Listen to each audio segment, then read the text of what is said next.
Hey y'all, we're gonna talk today about how to not hate, how to let it go, how to forgive, and move on.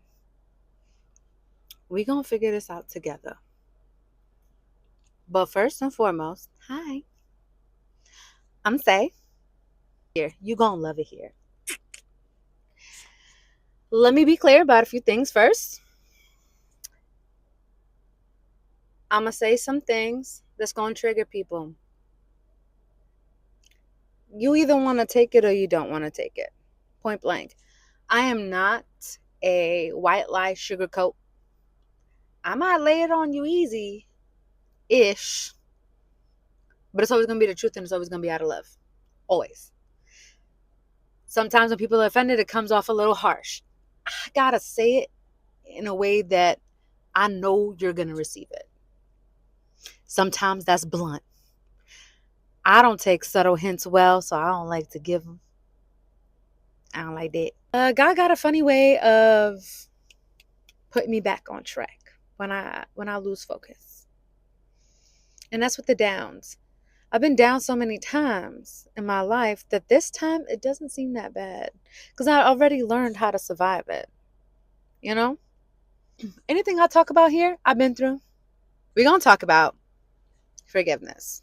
When I tell you the universe, God, the divine, whenever I'm going through a problem, I always forget all the knowledge that I have in here.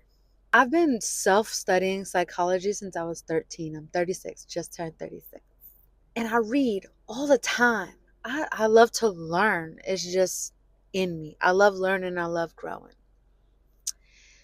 And whenever I'm having an issue with something, be it I'm sick or I'm going through issues with another person, I guess it's because I'm in the situation that I just cannot figure out the problem. I can't. And I know I got all this knowledge in my head, but I just be so stressed out. But they will always send me somebody who either is going through a similar issue or the issue might be completely different, but the lesson or the steps needing to be taken are still the same. And I'll sit here, somebody, and I'm the therapy friend, so people always coming to me to talk, to ask for advice. And I've been giving it out for free, so I figure if I'm gonna give it out to free, let's put it on here and let YouTube pay me. One day, we gonna get there. We gonna get there. So I had a friend. They going through it. They in a separation. And I'm not going to put too much of the business out there, but the question was, how do you stop from hating somebody if you know how? I do know how. Let me tell you. It's not easy. It's not, but it's beneficial and one of the first steps to a healing journey. It has to be done. You can start a healing journey and not forgive, but you're not going to get far. You're not. Because at some point, you got to let it all go. But you can't just say, okay, I'll let it go. Because it's going to linger, because it's unresolved. So I told them, I was like, well, I know. I don't know if you're going to like the answer, but I know. Let me give you the steps. So I'm going to tell y'all. But before I get into the steps, I need to make this clear. Forgiveness is not to make an excuse for the person that did you wrong. Forgiveness is not to say, okay, I'm over it, so you let them do it again. Or you let another person come in and hurt you the same way. Forgiveness is for you to let go and move on from it.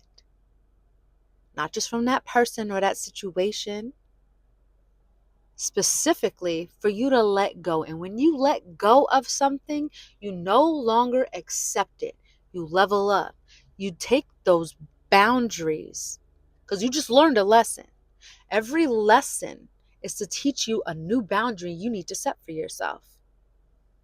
Let's remember that. Every lesson has a purpose. It's to teach you how to shape yourself for the future. Now, some people, when they get hurt, They're like, oh, I learned my lesson. I'm never letting anybody in again. I'm gonna lock everything up. You don't that you didn't learn nothing, did you? Huh? So it's gonna keep happening, right? Right. Either that or you're gonna end up being a person that does that to people. And so you only making it worse. So you're just gonna continue the cycle. How that makes sense? One person hurt you, so then you gonna go ahead and just hurt everybody you come into contact with. But you know what it feel like, so why would you do that? Make it make sense. What's that one saying? You can't clean dirt with dirt. Come on now. I don't want people, and I'm saying this because this is what I did. When I learned the steps to forgive people, it was during my people pleasing phase. And people pleasing was such a load on me. It took so much energy. So I was like, I can't keep holding on to that and all this hate in my heart and not being able to forgive people. I don't even got the time and energy or space to hold that. Right? So I kind of learned, but I didn't.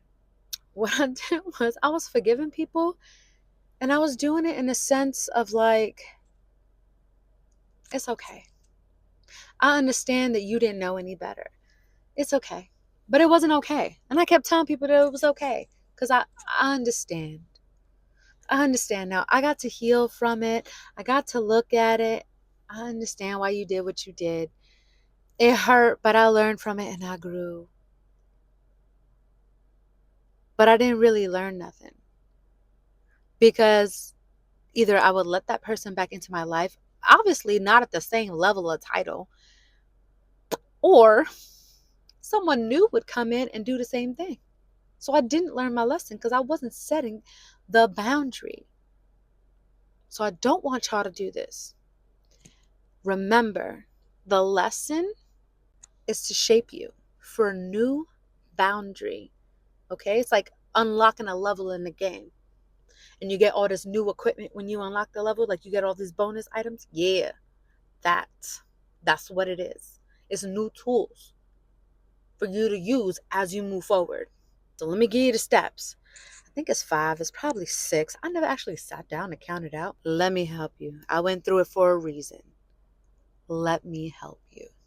First step, feel it. You mad? You angry? You pissed the off? Feel it. Go to the dollar store. Buy some cheap glass and break it. It feels so good to break something fragile. Do it. You have to feel the emotion. Cry. I grew up in a home where crying was frowned on. You let anybody see your emotions, you're weak. You deserve to be used and you deserve to have people just step all over you. If you showed any kind of sadness or emotion, you're weak. I didn't even know all of us was doing this. And we started talking about scheduling time to cry. I thought that was just me. I'm talking to my niece and then my sister. My sister said the same thing. It was on a different occasion. But she was like, oh, yeah. You know us. Can't let nobody see you cry. You got to schedule that. 5 minutes. I got a 5-minute window. I'm going to cry real quick. Put a timer on. Once that timer's done, you better, all right, and back to it. That's crazy. We wouldn't cry. Crying, I've learned I open the floodgates in all my healing, and I swear to you, I cry for everything. It's so annoying. And it's because I'm not used to it. I realize that, but I cry for everything.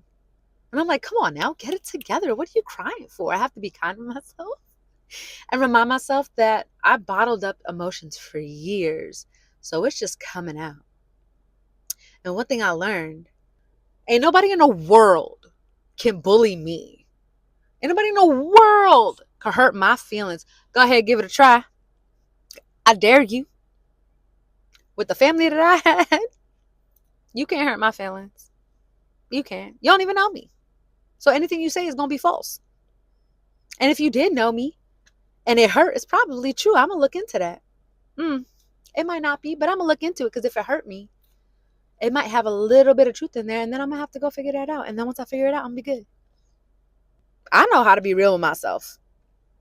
So it is that. But crying is your body trying to release big emotions. It's overwhelming your body and it needs a way to get out. Any emotion. I thought people who happy cried was weird. And then I did it. And I was like, oh, this is an interesting sensation. I thought that was weird. Why are you crying? Ain't you supposed to be happy? I don't get it. Now I do. After I opened the floodgates. And then letting people see you cry. Horrible. That's a whole nother episode. Cry it out. Cry it out. All these steps gonna take time. Cry it out. If you gotta do it in the shower, fine. Find a spot where you can have some privacy and like ugly cry, loud cry it out. Scream. You have to let your emotions out. Feel them. I hate that people keep demonizing emotions. It's not okay. Be happy. What? It exists for a reason. You have these emotions for a reason. You need to feel them. Stop shaming yourself and let it out. Feel it. Don't shame yourself. Don't sit there and try and bottle it up and hold it in. It's not good for you. It's not. I did it for years. My body, I want to say turned on me, but that's not the right word. Your body doesn't turn on you. It signals you. It lets you know when it can no longer take the abuse. It sets a boundary. It says, okay, you've abused me enough. I need you to pay attention. You're killing us. Now, granted, there are genetic diseases. I get that. But we're talking generalized. So obviously, not every little nuanced thing. Work with me here. You know what I'm talking about. Now, after you let it out, you feel it, you cry it out, you scream it out, you break some, you got to go to the next step. If you're spiritual, expressing the emotion by the crying and all that, that's your sacral chakra. What is tied to your sacral chakra? Your throat chakra.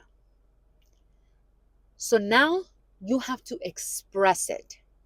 You have to communicate these emotions. Now, in this first phase where you're working on self, you don't necessarily need to vocalize this to another person. You're still in a very soft, sensitive phase. So anything you say here, it's not coming from a clear mind. Write it down. I'm a writer. I got journals. I have friends who I understand, not big writers. So I tell them one or two things. A voice note or a video. Some of my friends pay attention better when it's visual. So a video where you're just letting it all out, do it. If you don't need to see, if you don't need a visual and you can just listen, do a voice note. Let it all out. Say it. Say all the things that are hurting you, that are pissing you off, that are making you sad if you're grieving. Let it all out. The whole point of this step is to be able to go back with a clear mind after you've let it all out and listen back to it or read back to it. And you'll see, when you look at it with a clear mind, you'll see, this is what I need to work on. This is valid. That's a little irrational. I was doing too much right there.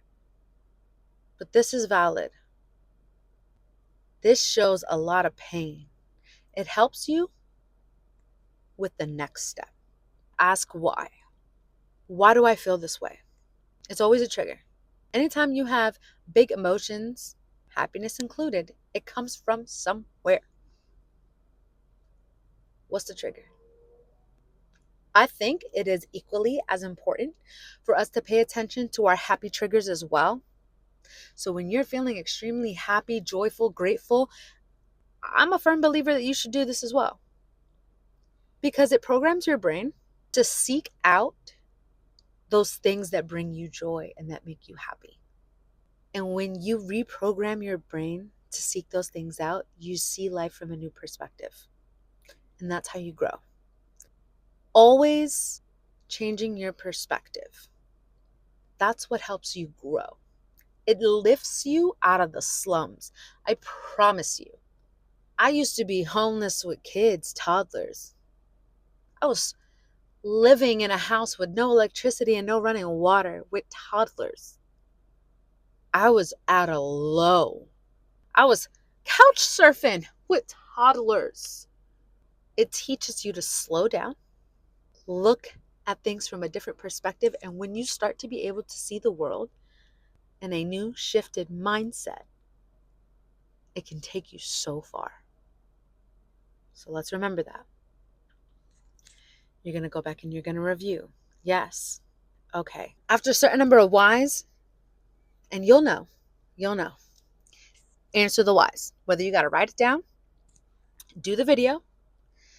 I recommend also doing this in a fashion that you can go back to it to review. It's going to be super helpful. So again, video, audio note, journal, whatever works best for you.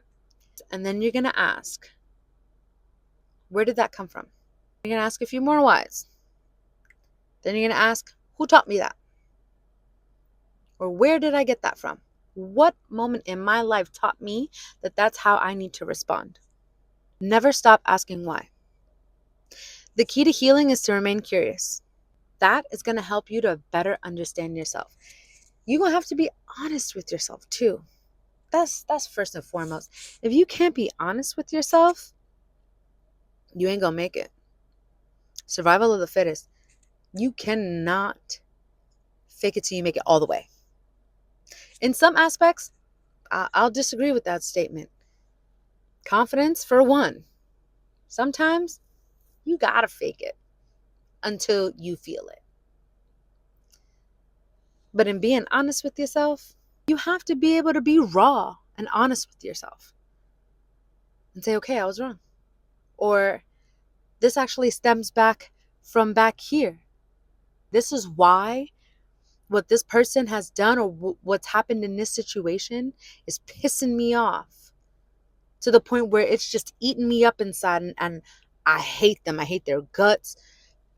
Whatever the case may be, you got to look back. Not to say that person don't deserve it, because they doing you dirty, but we're trying to move past it, right? So you got to find the root, the core of why you feel this way, right? That's going to take some time. That's only phase 1. That was what? 3 steps? Y'all could keep track for me. That is all you. Phase 2 is a little shorter, but it is harder. And I'm giving you this in order because you cannot do phase 2 without doing phase 1. You cannot accomplish phase 3 without going through phase 1 and 2 in that order. It ain't gonna work out. I promise you. Now phase 2, we're just gonna jump into it because there's something that I really need to get through some people's heads. Phase 2, put yourself in their shoes. Compassion really aids in being able to forgive someone else. And I need people to understand 2 things. And I said it in the beginning, but I'm going to repeat myself. You are not trying to make excuses for them. You are not doing this step to justify them hurting you. We're not justifying their actions. We are trying to view the person as a human rather than a villain, a demon. We don't want to demonize the person. That's part of why you hate them. You're demonizing them. We want to see them as a human. This is where detachment comes in. Not detachment in denying your emotions, denying the thoughts, denying the reality of anything. Detachment to see that they too are human. They too are living a life of suffering, trauma, pain, because we all are in one way or another. I get enlightened ones exist, but on a day to day, you meet enlightened people. You're not. You're not. They're rare. They're human. You have to stop demonizing them and detach from them in a healthy way that doesn't mean ignore. You with me? Cool. You want to put yourself in their shoes. Here's my second point to this. Putting yourself in someone's shoes does not mean you put yourself as though you were in their life and then think about what you would have done in this situation. That's not about you. We already did you. That was phase one. We handled you, right? This is about them. This is about pulling away from the pain to see them as a human. I feel like there's people watching this that's getting riled up right now. Follow me. Just follow me and listen. When you put yourself in somebody else's shoes, you are going to take into consideration their upbringing, their childhood traumas, what they went through, and how they responded. It's more like you want to just observe from their perspective. And when you do that, you start to understand why they are the way that they are, why they do what they do. Not fully, because in order to do that, you'd have to know a lot of psychology, you'd have to know a lot about the person, and then you'd have to almost disassociate in a fashion that can be detrimental. So no, we're not trying to figure out exactly why they do the things that they do, because the answer to that is simple. And don't rack your brain. Don't try to. I went through it. I went through the hard stuff, so you don't have to. The answer is simple. They're not healing. Either they have no interest, they're not ready, or they just don't know how. That is simple. Please do not torment yourself trying to figure out why someone is the way that they are. That's not what we're doing here. We are just trying to find compassion for the person that is trying to hurt us or has hurt us, simply to let go of the hate, right? So when you see, okay, that person had a really messed up childhood, or they got so spoiled their entire childhood, they had everything that they wanted, but at a moment when they probably needed their parents the most, instead of getting that emotional or mental connection, they just got gifts thrown at them. Some people who have lived what others would perceive is a great life can still have trauma and pain, because it's all a developmental issue from when you're a child that you can only see it from your perspective. Children don't perceive the world around them from an outside perspective. They're not considering other people's thoughts and emotions. It's all about them. It's all they know. That's how they start out, right? So even something as little as this child wanted this doll because this doll meant so much to them, and it was going to be their friend because, yeah, mommy and daddy get them everything, but mommy and daddy are never around and they're so lonely. And so when they didn't get that one doll and instead they got something else, it tore them apart because it was the final straw. They're just not being seen and they just feel so alone. And that can cause so many developmental issues. And when I say that, I mean, it really changes your perspective on the world. It's hard for you to grow. You start to see through a lens of pain. And as a child, your brain is still developing neural pathways. And so it starts to make certain connections. That's why some people will define the same word differently, like consequences. This is such an easy example. The term consequences. Some people view or feel a negative connotation to the word consequences. Others perceive the word as it is, which is just a result of actions. Me, for a long time, I took consequences as a negative word. The consequences of my actions, because the way it was always used to me was as a threat. You need to make sure you're doing the right thing, because if you do the wrong thing, you're going to have to face the consequences of your actions. It was never used in a positive term for me growing up. So how could I have a positive connotation to it? That's what I'm talking about. I had to teach myself that. I had to redefine so many words last year. I really had to sit down and look up the actual definition of words, because after a while of having like a negative emotion, thought, or energy tied to certain words or actions, it gets stuck to mean that to you or to that person. So if someone has a screen protector on their phone, a privacy thing, and you've gone and your life experiences have taught you that person's a cheater because of life experiences, that person's a liar, they're manipulative, because that's what you've associated to everyone that you've interacted with in your life that has like those screen protectors where you can't see from the side or the top or the bottom, whatever, right? Meanwhile, maybe they just like a little privacy because they're in the office and they don't want to have to worry about who's looking over their shoulder, like who's trying to peek from the side. They got nothing to do with you. Maybe they do a lot of business on their phone and they don't want people looking at like bank account numbers or whatever. You know what I mean? Different connotations. Stepping into their shoes, this step should be shorter. Do not spend too much time here. You will lose yourself. It is simply meant for you to just click it in your brain. This is a human. This is a human in pain. This is a traumatized person. Compassion. This helps you to let go of the demonizing factor. It helps you to see that they are a result of their upbringing, of their life. Now, does this mean that it's okay for them to treat you how they've been treating you? Absolutely not. Work on your shit. You feel me? Not everybody's ready. We don't always meet people when they're ready.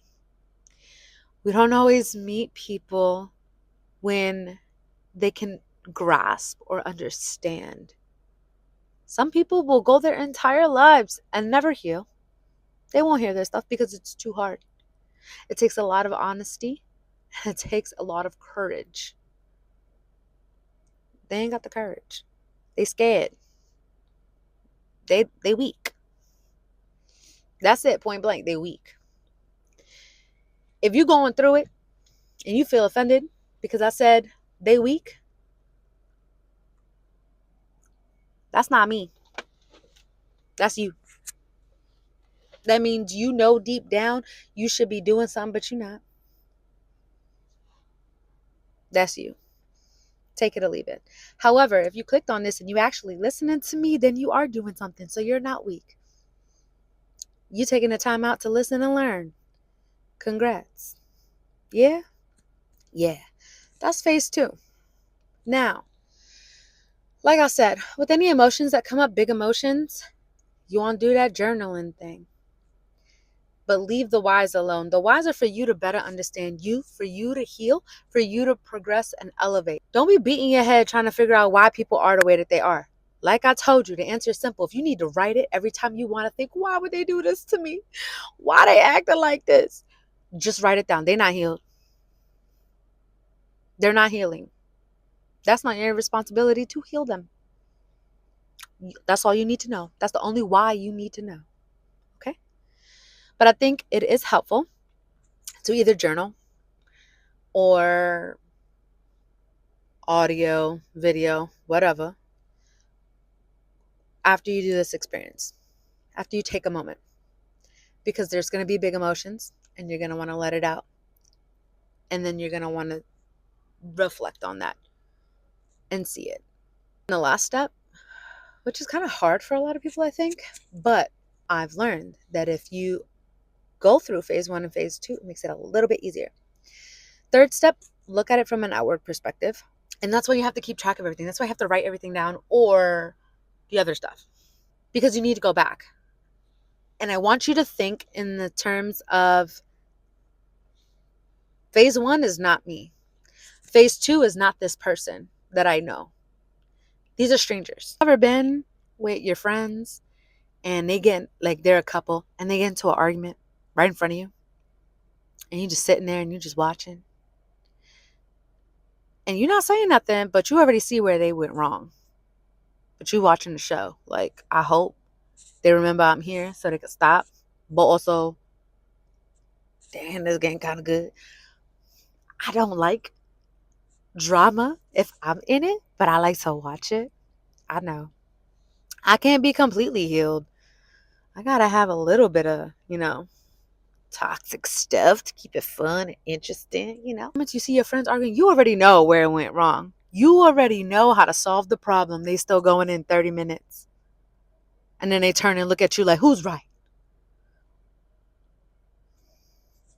Well, the truth, because you both wrong, but you both right.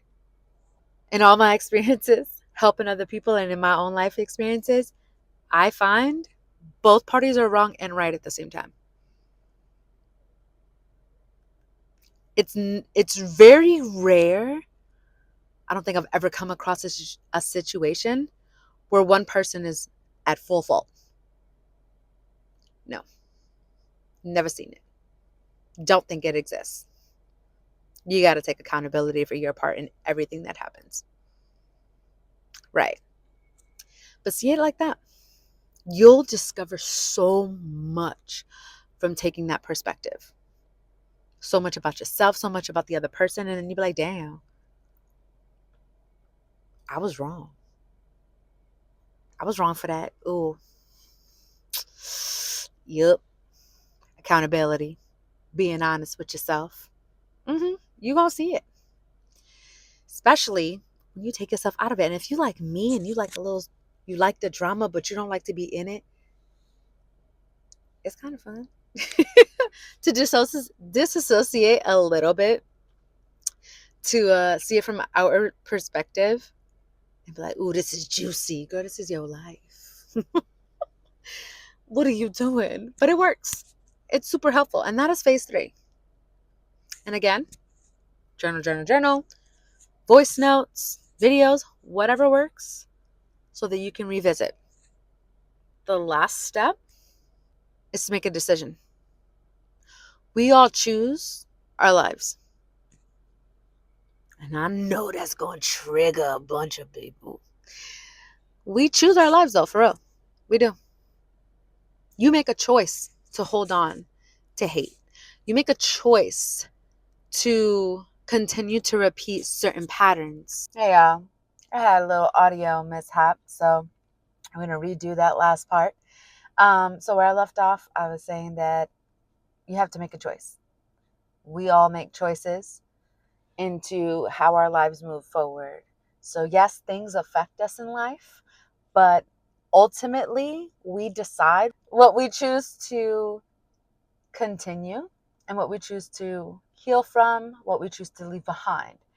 Our lives are purely dictated on our choices. Free will.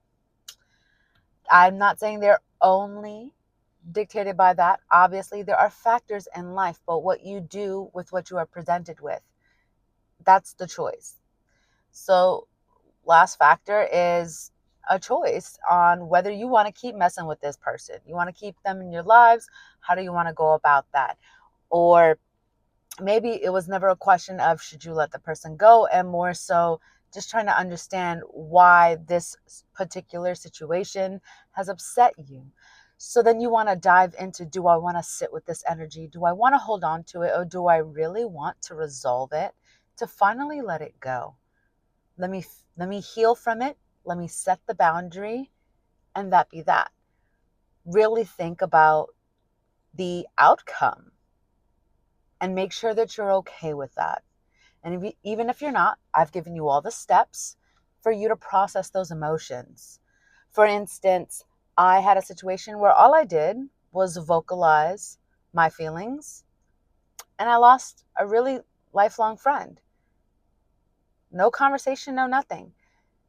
Honestly, I felt like it was time to let them go. I feel like we really trauma bonded. And ever since I started healing my trauma, the connection seemed to falter, but I also opened my eyes to a different perspective of how I was just not getting reciprocated. So while I was willing to keep the friendship alive, had there been a talk and, some changed behavior, we never came to that. It was an option or a result that I knew was available. And should I choose this route? And you have to be okay with it, you know? So make a choice. Don't let the negative energy destroy you. You choose what to do with that energy. If I got the community here that understands return to sender, if you're return to sender, go for it. I'm not a return to sender girly. Give me all of that energy because I know how to filter it. I know how to take negative energy and make it work for me and propel me into something new. I've been doing it for the majority of my life.